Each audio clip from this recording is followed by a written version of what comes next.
Future State Justice League. Now, this one was really exciting to me because this is what I'm sure was going to be a big influence on whatever 5G was going to be, or whatever that was supposed to look like in the future. It's the Justice League title. It's your flagship title. It's your Avengers book. You got a bunch of new characters doing cool stuff. So yeah, I'm sure this book was supposed to be more important in whatever 5G or everything else was supposed to be. But I really, really enjoyed this book. Now, I think so far it's got my favorite backup, but we'll get to that at the end. And just seeing all these new characters that we are supposed to love and enjoy, I think they do a great job of handling them. Williamson does a great job of tying them all together in this interesting world. I really like the way this book flows. I think it's really good, actually. So we open up this book and we get a little bit of just history about the Justice League and where we are currently in terms of the Future State timeline. So the League of Past is no more. This is the current Justice League, the superheroes of today. Jonathan Kent, we already know he's Superman. I think Tim Fox is still Batman in this timeline. Yara Fleur is Wonder Woman. Then we got the woman from Far Sector, whose name escapes me. It's Joe something as Green Lantern. We got the gender fluid Flash, who I think was supposed to, or were they in, was this version of Flash in the Future State Flash book? I didn't read that one, so I'm not sure. I don't think they were. And then we got Andy Curry, who is the daughter of Aquaman and Mara. She is the current Aqua Woman. This is our Justice League. The Legacies are our Justice League now in this world. And we're getting some narration about them. And we're seeing that this version of the Legion of Doom is just bitter and vindictive against them. These people suck. The world, there's always a Justice League. They always suck. We have to take them out, and I think I know how. So we see that the leaders of this version of the Legion of Doom are super old and grotesque versions of Professor Ivo and Tio Moro, which I'm like, cool. No one's going to be using them, so yeah, put them in here, why not? We got some other characters like the Flood, who is just a random Aquaman villain, an evil Ultraviolet Lantern, just a banged out Court of Owls character, and you're like, these are your Legion of Doom. And they have a plan to take out the Justice League once and for all. But by the time that comes, it's the next day, and that entire Legion of Doom is killed in the Hall of Justice. They are all dead, and the Justice League shows up who killed these guys? This is weird. This is our enemies and stuff. So they're trying to figure out, who is responsible for this, what this was. But because they're in the Hall of Justice, they're starting to figure out a couple more pieces about the past. So we get this idea in play that the Justice League before this one was a little too big and there's too many, a rotating roster of characters just showing up and coming up with new ideas. So as that was happening, one of the characters betrayed that Justice League and used their weaknesses against them, and a lot of lives were lost, and because of that, the old Justice League decided they're not going to use the Hall of Justice anymore. That's why this Justice League doesn't operate out of there. It's also why none of these characters know each other's names. We'll get more to that later, because you could obviously tell there's some people who are yeah, obviously you know their name, because Andy Curry doesn't really have a secret identity. She's just saying yeah, my dad and my mom are the king and queen of Atlantis, so obviously you're gonna know who I am. Obviously, Jonathan Kent's gonna be kind of known to these people, but you're just that's kind of fun. What I really like about the feel of this book, and I think this is something Williamson did a great job on, was you just feel the weight of the idea. This is now, that was then. That is the past. Let it be in the past. Focus on the future. Because something that comes up a lot in this book is the idea that Jonathan Kent is kind of trying to be his father, or trying to live in the past and do the past ideas.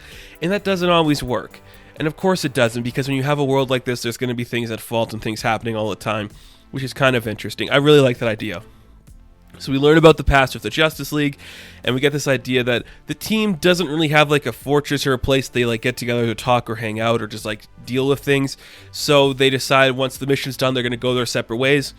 They leave Green Lantern because she says she'll be able to do a crime scene, just investigate the entire scene, figure out the scenario. So they all go their own ways. Everyone just kind of leaves without saying goodbye. People just float away. But it's Yara and John who kind of just oh, let's just go hang out and talk. And this is again kind of where we get this idea that John there's so many other heroes in this world, that are worthy to be on the Justice League. We should invite more people to be on this team. My father would always hang out with Bruce and Diana. I think we should do that. Have a community in the Justice League. And Yara is the one who's kind of yeah, but they don't want that. This isn't, you're not the man of tomorrow, John. You're the man of today, so you have to think like today. And I thought that was a pretty cool line, actually. Like, yeah, it's the future, but it's also today. You got to stop living in the past to be where you are today, because you are the future, John. Like, that is who you are, and that is where you are supposed to be. So something that really surprised me about this book was there wasn't a lot of Batman in it. I really like what they're doing with Batman in this story, and he is kind of like that mysterious figure who is probably one of the oldest heroes out of all of them, but he's also the one that isn't really connected with everyone. Because we see later on, as the story progresses, Jo, who is the Green Lantern, she's doing her investigation, looking at all the little details. We see John is trying to figure out how to deal with this idea in his head about wanting to make the team bigger and that kind of stuff. And we see that Andy and the new Flash are kind of hanging out together. Andy's on the phone with her parents. She's like, yeah, well, they all died. The Hall of Justice died. It was weird. And her parents are like, oh, well, we're just happy you're on the Justice League. Call us if you need anything. And she goes to hang out with the Flash, and they're just sitting on the couch chilling, just like, we probably shouldn't be hanging out. But this Flash is like, yeah, if that's true, why are you talking to me then, hey? Just kind of getting that cute what's up, babe, kind of vibe going off him. I want to bring this up right now. I really love this design for Andy Curry. I think out of every character in this comic, I've already loved Yara, I love John. Andy really surprised me because I'm like, this is such a cool design. Because it takes homage to both of her parents while still being something new. Like the way she uses a broken trident as like tonfas. I think that's such a cool design. I absolutely love it. So they get a noise outside, so Flash and Aquawoman go to they just walk outside of the lighthouse where they are. They see that Superman and Wonder Woman are flying above. They're like, what are you doing there? And as that's going on, you see the investigation happening from Green Lantern. And as she's figuring out, oh, I think I kind of know who did this or what's going on here, we see Superman over her. So there's two Supermans in this area, and they're both like, I don't know what you're talking about. Superman's over here. But Joe's like, no, Superman is over here. Then we get some interesting pages going on where all of our characters are being attacked, so that Superman and Wonder Woman start fighting Andy and the Flash, and Joe's trying to survive against that Superman. And you see other shots of people being kidnapped from the Justice League. You're like, oh, what is going on here? This is very interesting. I like what this is setting up. We're setting up an evil version of the Justice League. I wonder how that's going to go. So this team does eventually fall. Green Lantern does find out that the person that was responsible for the death of the Legion of Doom was Superman. But we know it's not Superman, so once all of the Justice League is captured, we get the reveal that the people they were fighting that were impersonating them were a people called HyperClan. Now, HyperClan, as we learn later on in the book, is an offset of White Martians. So you're like, huh, that's very 90s. I'm like, yeah, I get it. I mean, that's where Williamson knows his Justice League, so I'm like, that's fun. I like that feeling a lot. So that's kind of where the book ends, and you're just like, okay, so this Justice League was just taken down by White Martians. We learn the history, we learn the characters, everything about that. We don't have to worry about the Legion of Doom. We're going to be focusing on the HyperClan in the next issue. This was really fun. I seriously thought this was a nice just introduction to this Justice League. The characters were unique. Everything about it was really fun, really riveting. I want more of this. I will seriously take more of this style of comic, and I think that'd be really fun. But we also get a backup in this book, which I thought was so good because I'm a huge fan of the Justice League Dark. This backup was great. So in the timeline of Justice League Dark, there was a big battle that ensued between Merlin and a lot of people, and Merlin kind of became this big figurehead, like the Emperor kind of, and he took over all of magic, and all of the people that are still magic users are kind of hiding or losing their power. So we open up the book with Bobo and Zatanna, and they're kind of walking through this wasteland just looking at all this stuff, and they find that the dead angel Ziriel, and they're like, oh shit, if an angel's dying, what's the hope of any of this? So we see Bobo summons Entrigan the Demon. Bobo is the new host for Entrigan. And you're like, okay, that's great. I love that. So Entrigan comes out of Bobo. He's like, oh my god, an angel is dead? What's going on here?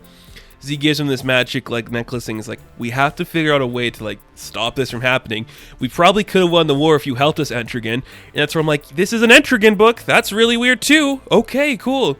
So they follow like the magical power from this amulet. It takes them to this diner where they meet Rory Reagan, and Rory is the version of Ragman. He's like, I had to stay hidden. I thought I'd come here to hide out, but because you brought that amulet to me, now look, you're gonna attract all this attention. So a bunch of these knights working for Merlin show up to this place, and they have to like fight their way through it. But of course, Rory is hesitant to put on the Ragman suit again. So Entrigan's like, don't worry about it. Don't worry about it, okay? You need some souls to keep that suit going? Here's a really fucked up soul. So he gives Rory a really fucked up soul. Ragman comes into like this big monster form and attacks everybody. It's like, yeah, that's sick. That is sick. They fight their way through. Now they're following the other source of this magic, and it leads them to John Constantine. You're like, yeah, baby, let's get John in here. That's perfect. And John's like, we kind of got a safe haven going on here. Like, there's a lot of weird stuff going on, and I'm here kind of to protect a couple people, one of them being Madame Xanadu, who's, like, using the cards trying to predict the future, and one of the things she was predicting was Entrigan was supposed to come here to talk to one of the people they've been protecting. And this idea was, throughout the book, we kind of get, like, this conversation between this old man and a homeless man, and they're having this conversation about, like, destiny and the future, and the old man's kind of like, I'm going to die this day. So we see that Entrigan goes to talk to this old man, and the guy's like, oh, finally you're here. I predicted I would meet you to this day at this very moment. So you see that something's supposed to happen there, and in that regard, you're like, okay, who is this old man supposed to be? Because obviously he's going to be somebody. We've seen John, we've seen Zatanna, we've seen Xanadu, we've seen Bobo, we've seen Ragman, here's Entrigan. Who is this supposed to be? So hellfire rains loose from Entrigan. He awakens the spirit that is this man, and we see that it is Khalid. Khalid is still Dr. Fate in this timeline, and he's like, I had to hide myself from Merlin in order to figure out the power that we can use to defeat him, but I'm back now, and everything is going to be okay. We are going to win this war. Magic will prevail. We will prevail. And you're like, this is cool. This is really cool. I like this too. Again, both stories in this, Justice League and Justice League Dark, do a great idea of legacy. Khalid is the Dr. Fate, Andy Curry is the Aqua Woman. Like, there's a great sense of legacy here that I thoroughly enjoy in both of these stories, and they were both really unique and fun. Ramvi did a great job with Justice League Dark, Williamson did a great job with Justice League. This is what I want. If we're getting more books like this, I will be happy, because I thought this was really well done and really interesting.